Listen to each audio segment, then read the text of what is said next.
And we're back. Today's video is going to be a continuation of part of the 5,000 mile service. This is going to include installing new spark plugs. As I showed you before, you see these things are all rusted over outside. Hopefully the inside looks much better than the outside, but again, this was a shore bike, so I don't know 100% what they're going to look like. So we're going to swap out the plugs, and this way I know there's fresh plugs in it for whoever buys it.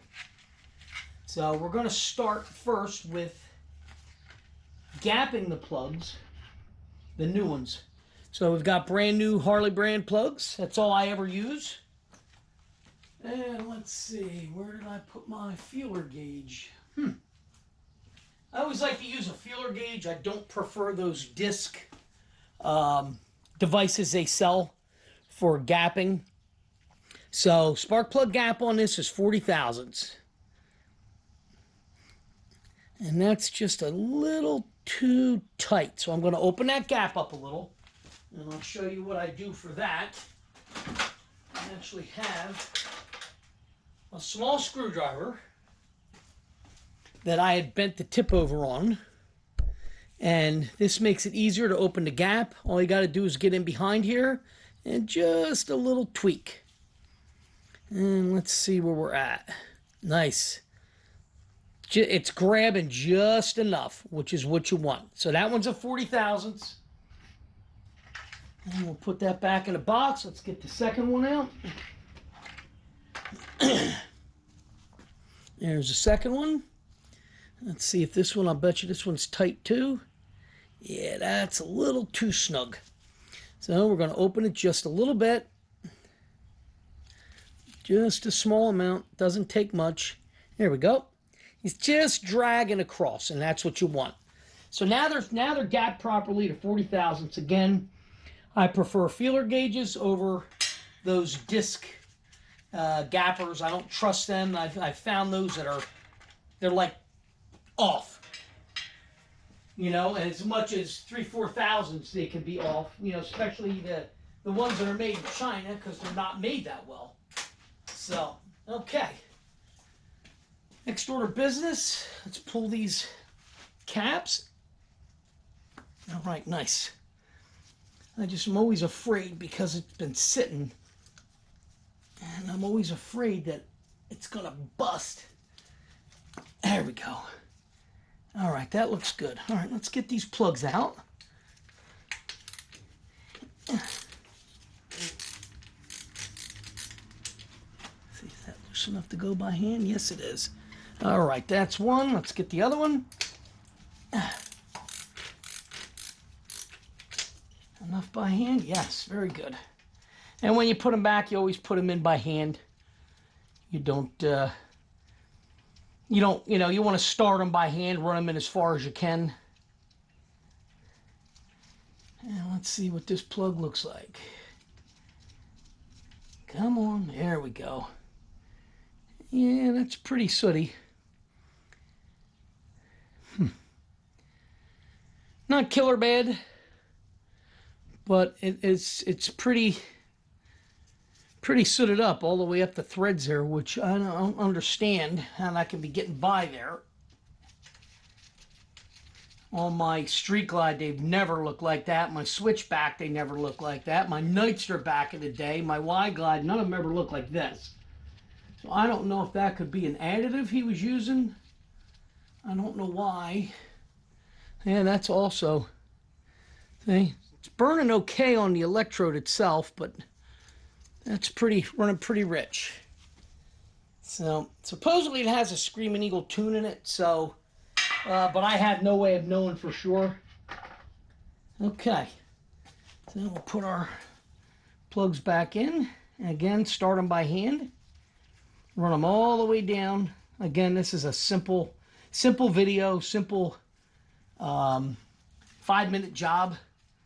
And they say, oh, every 10,000, whatever it is. I'll be honest with you, I put new plugs in every spring. And I do that because I don't know how well these things are made. I don't know who makes them. And it's just cheap insurance. They're not expensive. I think $8 or $10 for a set of plugs. I run, you know, Berryman's or Seafoam. I really don't like the Seafoam unless I have to. I prefer the Berryman's. But, you know, that's an additive. And, you know, it can... I've always noticed that when I run that, it fouls up the plugs a little bit. So in the spring, I just like to throw a new set of plugs in. Okay, torque on this is 90 to 120, and I generally go right around 110. There we go, 110. Very good. And we'll do the next one. 110. Check that again. Yep, okay, 110. Very good. They're in. Now, next order of business.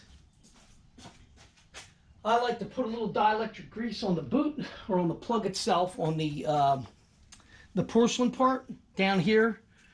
So I like to put a little dielectric grease and just run that around. I like to do this so this way the boots don't stick. So I put a little bit there like that. And then when we push the boot on, I twist it back and forth a little bit, and that smears it around. And there we go. A couple of clicks. Very good. So now we've got some dielectric grease in there, and those plugs are ready to go. So let's fire it up and see what we got. And let's see.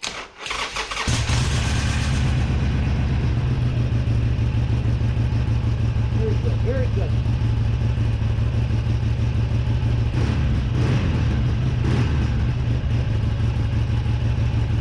And that's what we're after. So it fires right up. It's good to go. So next order of business, what do I got left on my 10,000 mile or 5,000 mile checklist? All right, where are we at? No, what do we got? Front brake lever pin. Front brake lever pin looks good. I'm going to go ahead and put a little bit of lube on it. I have my nifty Harley lube here. This stuff lasts forever. That right there, it lasts forever. Bring this up. So your brake pin is the pivot. So I'm going to throw a little oil down there. Get that done. And just like so, you squeeze it and it'll seep down in along the pin so it's not going to bind up. Very good. Nice. Seeps right down in there. Couple of good squirts. Couple good squirts, and then I just work it back and forth, and that helps it to run down in. So the pivot's done. And we'll take another look at this list. What else do we have left?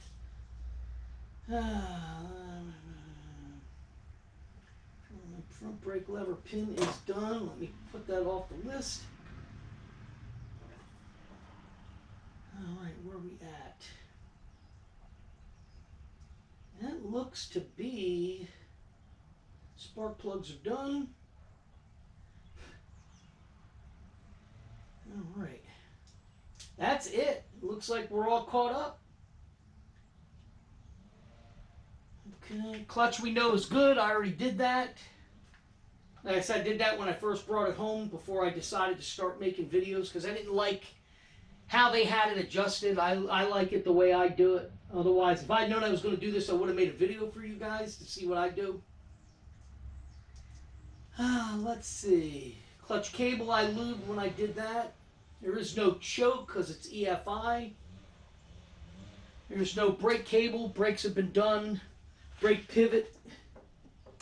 Brake pivot is good. That's why I had that apart when I did the exhaust. That was all taken care of. And it says throttle cables. And I don't see anything wrong with the cables. There's absolutely no slack.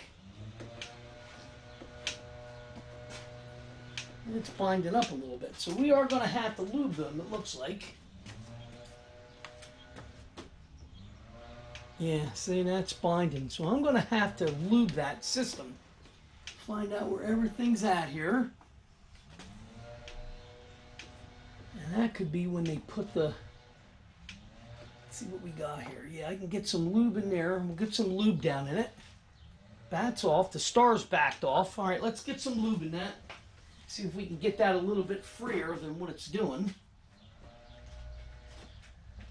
Could be these grips too. They put these aftermarket grips on. I don't even know what the heck they're from. I don't think, yeah, they're Harley brand, but I've never seen the style before. So, all right, let me squirt some lube in there. Get it to run down the cable.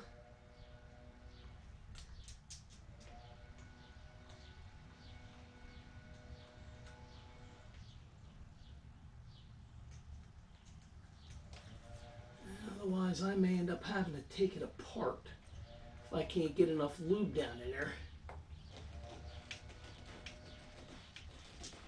That's flowing pretty good now. Let's see where we go over here on the throttle body. Okay. All right, let's see.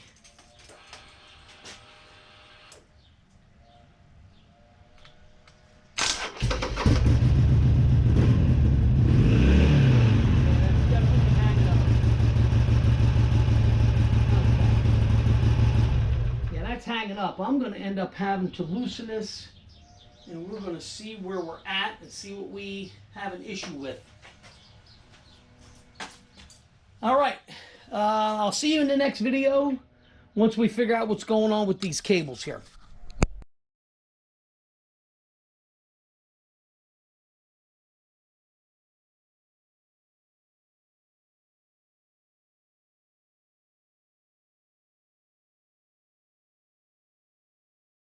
All right, I'm back. Basically what I did was lubricated here, lubricated on the other cable, got the oil and kept working it back and forth, and now it's free. So it was binding definitely up in there. I got quite a bit of lube down inside it to run down in the cable to work back and forth. So you see that's working nice and free now. There you go. You can see it's working free. So what I'm going to end up doing is I'm going to keep the lube out.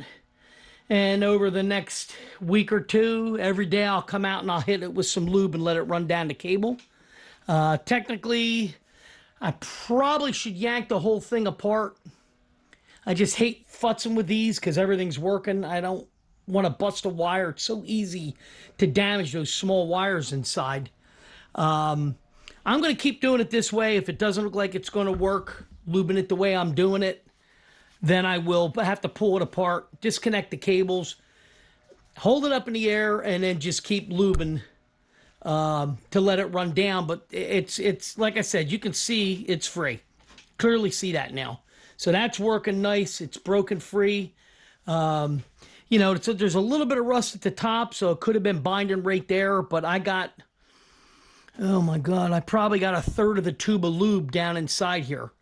And it's running down inside the cable. So it can just keep running down. You know, I'll put a little more on before I finish up here. And then, like I said, I'll just throw a little bit more every day. And provided it's not binding, we're going to leave it alone.